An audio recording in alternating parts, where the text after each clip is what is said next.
সাজি, এক মিনিট। তুমি যদি এইভাবে ইনফ্লুয়েন্স করার চেষ্টা করো তাহলে তো উনি চাইবেন না যে সত্যিটা যাতে মিথ্যে হয়ে যায়। আরে বাবা, উনি বলেছেন, কাকুন বলেছে যে এই লেখাটা ওনারই, বিশ্বজাত। তাহলে এত পরীক্ষা নিরীক্ষা করার কি আছে?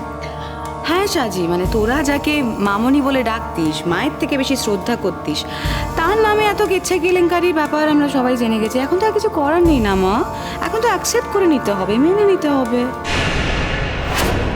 আমি বিশ্বাস করি না, আমি বিশ্বাস করি না এই কথাগুলো সত্যি। বিশ্বজাত, আপনি চুপ করে আছেন কেন? আপনি কিছু বলুন। আপনি কি চান যে আমার মামনি সবার সামনে অপমানিত হতে হতে নিজের প্রাণটা বিসর্জন দিক? আপনি কি তাই চান? আমি তো ভাবতেই পারতেছি না চিঠিখান কে লিখছে।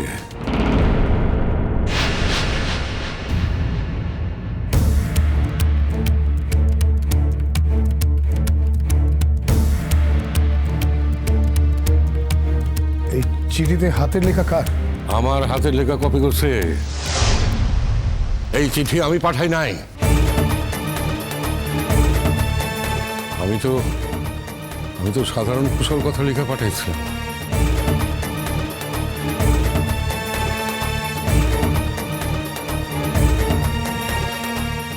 আপনি যে সাধারণ কুশল কথাই লিখে পাঠিয়েছিলেন তার কি কোনো প্রমাণ আছে? মানে আপনি প্রমাণ করতে পারবেন? প্রমাণ দিতে হইব, যাই না তো লিখি নাই, তাই প্রমাণ দিতে পারুম না। আর প্রমাণ আমার কাছে নাই।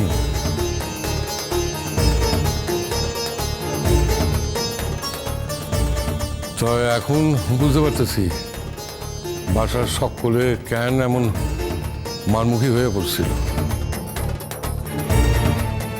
রাধারানী, আমার লিগা তোমার যে অসম্মান হইল তার কষ্ট আমি কি করে ঘুচাবো আমি বুঝতে পারতেছি না। তবে তোমার একটা কথা কই, তুমি ভয় পাইও না। ওপরওয়ালা আছেন, তিনি সব দেখতেছেন, সব জানেন। একদিন আসল সত্যটা ঠিক প্রকাশ হয়ে পড়ব। তুমি দেখো, ভয় পাইও না। কি তখন থেকে সত্য সত্য বলছো বিশু দাদা, বলো দিকনি। আচ্ছা, তোমাদের কেলেঙ্কারির কথা ওই চাঁদরা গায়ে কাউ জানতে বাকি আছে? বলো দিকনি। হ্যাঁ, পুরনো সব লোককে জিজ্ঞেস করো না, তা তো সবাই বলে তোমাদের কেলেঙ্কারির জন্য তোমাকে তো নাকি গাঁ থেকে বের করে দিয়েছিল। খবরদার,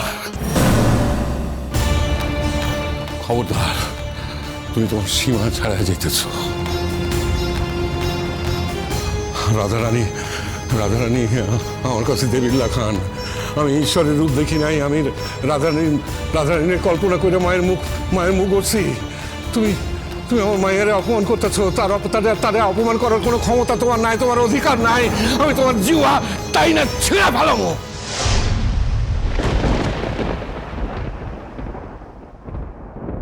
সমুদ্রদা,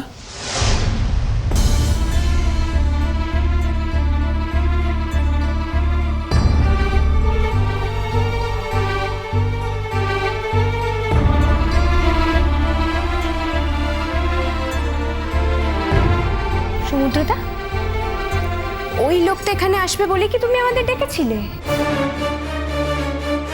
আচ্ছা, আমি তো বুঝতে পারছি না, এই লোকটাকে এখানে ঢুকতে দিয়েছো কেন?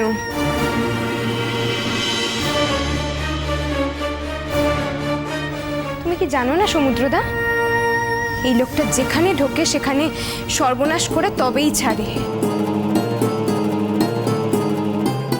আমি বুঝতে পারছি এখানেও নিশ্চয়ই একটা বড়সড় বিপদ ঘটিয়েছে। বিশুজাটা, তুমি আমাকে বলো তো কি হয়েছে? ছুটি তোরা এখানে? বিষয়টা আমরা তো কলকাতাতেই আছি, এর মধ্যেই ফিরবো। কি তুমি এই বাড়িতে?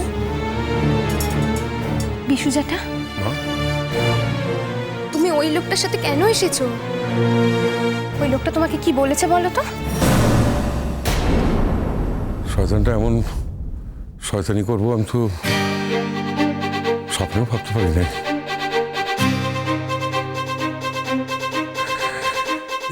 আমার হাতের লেখা নকল করে সব খারাপ খারাপ কথা লিখছিল।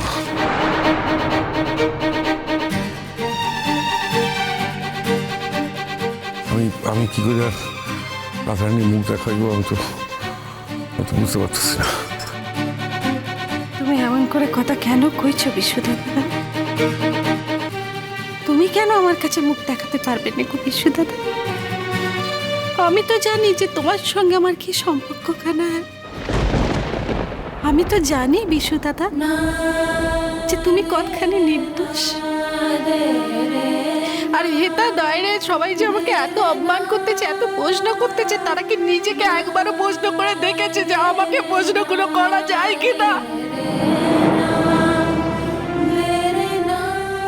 আমি বলতেছি আমাকে প্রশ্নগুলো করা যায় না গো।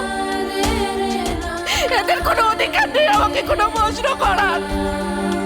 বাজে বাজে কথা ছাড়ো রাধা। এইটা বলো, তোমাদের বাড়িতে তোমাদের দুজনকে নিয়ে কি অশান্তি ছিল? দেখুন কি ছিল সে আমি বলে দিতে পারবো, আর কেনই বা হয়েছিল সে কথাও বলতে পারবো। এখন দেখুন বিশ্বাস অবিশ্বাস সে তো আপনাদের ব্যাপার। তবে গাঁয়ের পুরনো লোকজনকে জিজ্ঞেস করলে তারা ওই একই কথা বলবে। আপনি বলুন তো কি সম্পর্ক ছিল এদের? আপনি বলুন, আপনি যেটা জানেন সেটা বলুন। দেখুন এই গাঁয়ের লোক যা জানে আমিও সেটুকুই জানি। ওই দুজনকে মন্দভাবে দেখে বাড়ির লোক নিজের মেয়েকে সাবধান করে, আর ওই বিশু দাদাকে বাড়ি থেকে বের করে দেয়। আর নিজের বাড়ির লোক কি আর ইচ্ছে করে কাজ করেছে? করার মতো কারণ ছিল তাই করেছে।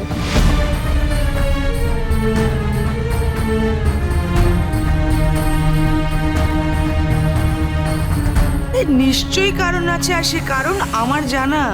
ছুটকি, কি? আমি কোনোদিনও তোকে অভিশাপ দিইনি কো। একদিন এত কথা তোরা বলেছিস, আমার চরিত্র নিয়ে কোনোদিন কোনো কথা বলিসনি। আমি যদি একটা অভিশাপ দিই না, তুই হেতার ডায়রে থাকতে পারবি না। বিপদ আমার হবে না, তোর হবে। একগুলো মানুষ যখন ডায়রে সত্যি কথাখানা শুনতেই চাইছে, তখন আমি বলতেছি। বিশু দাদা যখন বাংলাদেশ থেকে চলে আসে, তখন তার আমার মধ্যে একখানা বোন ছিল। লুটেরারা সেই বোন কানাকে তুলে নিয়ে চলে যায়। বিশু দাদা যখন হেতা ছিল, তখন আমাকে বোনের জায়গায় বসেছিল। আমাকে মনের জায়গায় বসেছিল বলে যখন ঠাকুরের প্রতিমা করতো, তখন আমার মুখ কানের মতো করে করতো গো। সেদিকে ঘরের লোকেরা পাঁচজন পাঁচ কথা কয়, বিশু দাদার উপরে আক্রোশ হয়।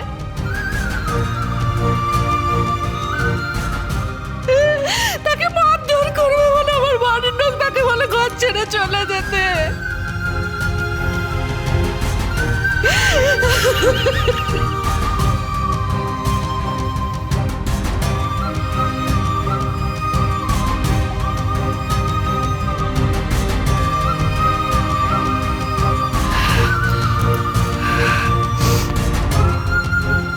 আমার মনে হয় আমার প্রশ্নের উত্তরখানা আমি দিতে পেরেছি।